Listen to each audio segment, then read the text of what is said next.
So, yun nga, no, another episode of hindi ko alam anong gagawin ko sa buhay ko. So, mag-react tayo ngayon sa uh, init ng Paranaque. Kita-kita nyo naman alas 3 ng umaga. So, masasabi mo talaga na wala talaga akong magawa.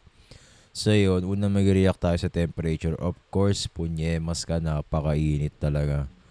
Yes, hindi lang 31, kuya. 35 ata ngayon, alas 3 na ng umaga. Wind speed, ewan ko, wala namang kahangin-hangin eh. Ito, tignan natin.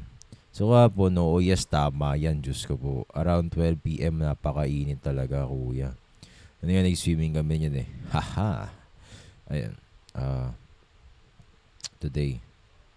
Yesterday, sobrang init talaga. Ngayon pa lang, anong oras na ba? Alas 3 nga pala, no? 3 a.m.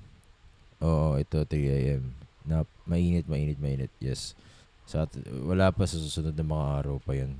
Actually, sinungaling nga, di naman umulan. Niloko-loko din eh.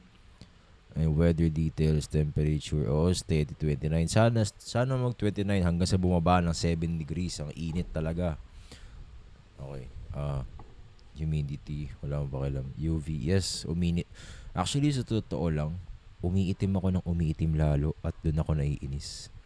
Visibility, oo, sobrang kita. Kitang-kita ko pati yung mga between sa iyong mga mata. Sinta. Hahaha. Smooth. Pressure 1009. Sunday.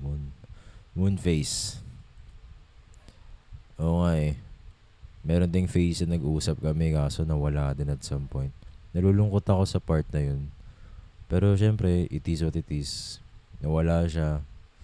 Nawala ako sa feeling niya. Nawala siya sa feeling ko. Di rin namin nag-usap ulit. Ano ba yan? May ka talaga. Dami mong alam. Okay, nabotans. Tignan natin. Dito ako eh. Ayan, kita nyo naman. Let's go. Dito ako.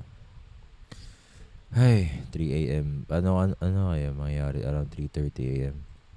Curious ako eh. 30 minutes from now eh. Uy, nasa Maribeles pala, Maldives tuloy. Ba't dito na ulan? Pwede ba dito na lang sa Paranaque umulan? Ha? Nakakainis eh. Bawal ba dito na lang sa amin umulan? Nakakainis, nakakainis. Ayoko na. Monthly, walang pakialam dyan. Buong buwan, mainit. 29. Okay. Ito naman today. Ano to? Stock, broker, stop, act, blah, blah, blah. Okay, thank you.